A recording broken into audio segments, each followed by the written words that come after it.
ó ga o tirẹ́là tó ń gbé epo bẹntiróòlù gbaná lójijì lọ́jọ́ta.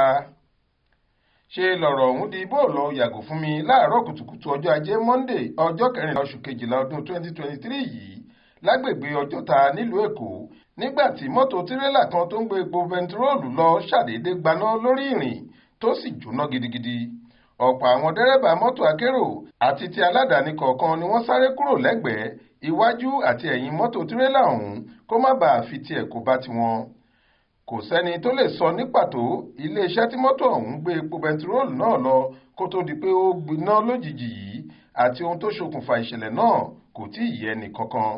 Aláròyé gbọ́ pé gbàrà tí iná ṣẹ́yọ lára mọ́tò ọ̀hún làwọn kọ̀ọ̀kan ti ń gbìyànjú láti paná náà, ṣùgbọ́n ohun tó dún gbà lójijì làwọn tó lérò pé àwọn lè paná náà fi sáwọ̀gbẹ́ pátápátá.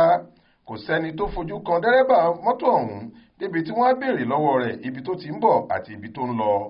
àwọn aláṣẹ àjọ tó ń rí sí ìgbòkègbodò ọkọ̀ nílùú Èkó Lagos State Traffic Management Authority LASTMA jẹ́rìí sí pé lóòótọ́ ni ìṣẹ̀lẹ̀ burúkú náà wáyé lágbègbè Ọjọ́ta àti pé àwọn ti dá àwọn òṣìṣẹ́ àwọn sí gbogbo agbègbè náà láti máa darí ọkọ̀ kí súnkẹrẹ fàkẹrẹ ọkọ̀ má bàa wáyé ní gbogbo àdúgbò yìí.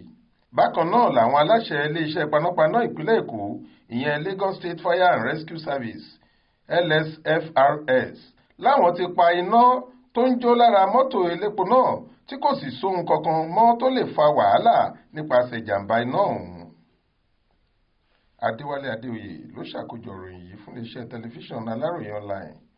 Faith Adébọ́lá ló kà á sétí ìgbọ́ yín.